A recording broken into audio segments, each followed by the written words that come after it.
Alright everyone, starting off today with an announcement. I didn't get much sleep last night. Late night fish stick party actually, and then woke up at 4:30. So if I look and sound a little bit tired, yeah, I might be. But I'll still do my work because, work waits for nobody. Trump has said screw it. He's going back to Butler, Pennsylvania. He's going to go to the same rally venue, I believe, that he was at before when he was literally almost assassinated.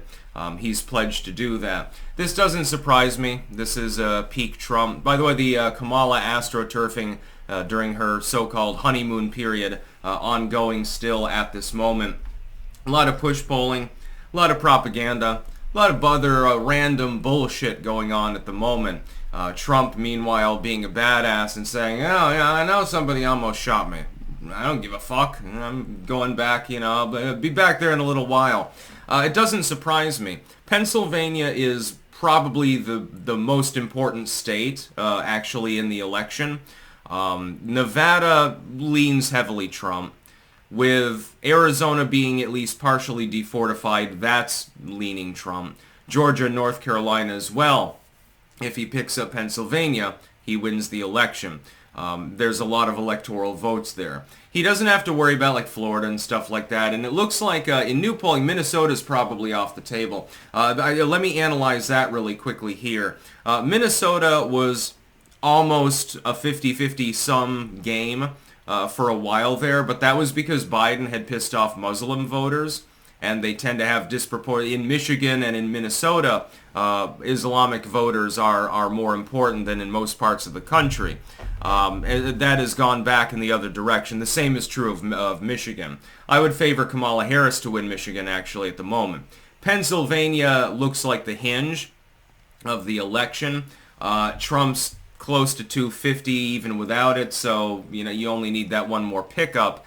And then Virginia, we need new polling there. New Hampshire looks to be possibly off the table, but keep in mind, right now you're seeing the Kasich effect in effect. Fewer people know about Kamala Harris. I actually retweeted a video where they were asking black voters about their opinion of Kamala Harris. Most of them don't know anything about her. Everyone knows what Biden stands for. He was the incumbent. He was the president of the United States. Still technically is, although he's not really doing a lot of public appearances and stuff like that. Fewer people know about Kamala Harris. It's like if you ask people about Mike Pence. Mike Pence's favorability was a bit higher than Trump's for some time as well, because people didn't know anything about him. He was an absentee vice president just like Kamala has been. As she gets out there and makes more speeches and more gaffes, which she will, I think that declines her popularity. So if the election were held today, I would still say Trump wins. But right now, for a limited period of time, like a month or so, Kamala Harris is going to be ahead in some polls, and she's going to outpoll Joe Biden.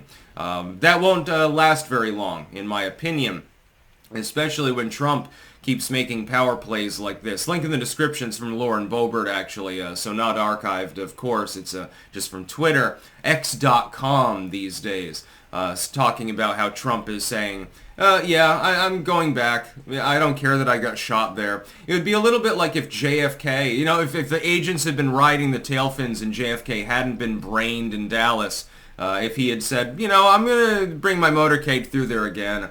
This time we'll have an agent up in the office window, of course, but I'm going through there again.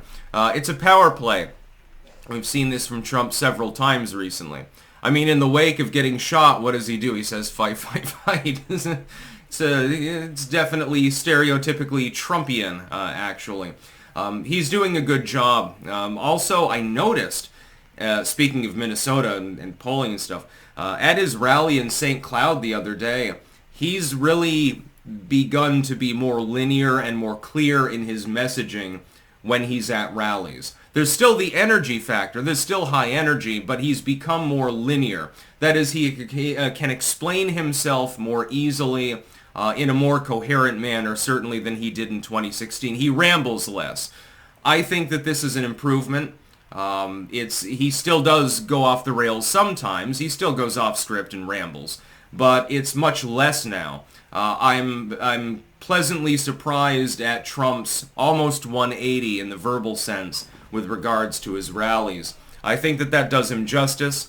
It allows him to communicate his platform in a manner in which people can more easily understand it. For him to go back and do basically a giant remembrance ceremony for the person who died and the people who were injured actually as well at the Butler rally, I think is a huge power play for him. I think it wins him the state of Pennsylvania. Actually, it will endear him to voters there. Because somebody showed up and gave a shit. That's the whole point. Harris doesn't give a shit. It's the same as with Ohio. Now, Ohio's been off the table for the Democrats for several cycles anyway.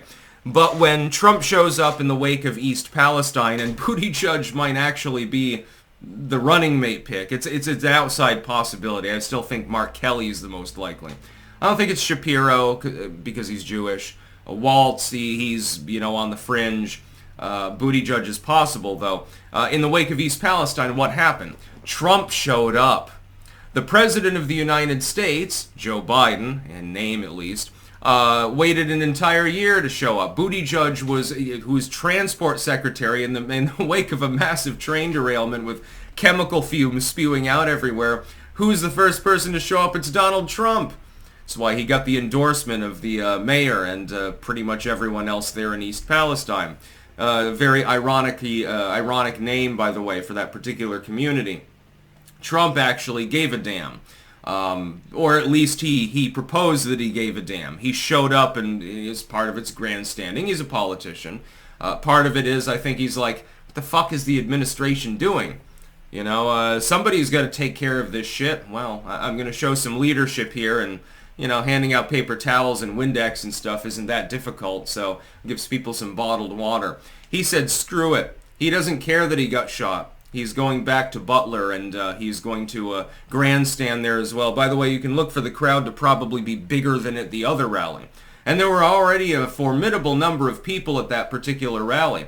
Harris, meanwhile, just held one of her first rallies at a nursing home, and there were less than 100 people in attendance. Yeah. The people are very enthusiastic about Kamala. I believe, by the way, all of these stories about former Trump voters who have magically switched over because they're excited for Kamala, those are really, really believable. It's too bad that we never actually see who the person is. It's all anecdotes from liberal accounts that may be paid by the DNC and certainly get some support from David Brock. The wall-to-wall astroturfing is getting a little bit much even for me, and I'm used to dealing with that shit. I have to do it for a living. So yeah, he's going back to Pennsylvania. He should canvass that state heavily, along with Virginia. I mean, if you pick those two up, you can't fail to win. That gets you pretty much to 270 there. You can pick up literally any other state in the fucking swing state category, and it doesn't even matter, and you probably got Nevada. So if I were Trump, I would spend disproportionate amounts of time in Pennsylvania and Virginia. If you nail those two, you've won, basically. I think that Kamala is going to suffer a collapse in polling before the election, by the way. That's about all. Peace out.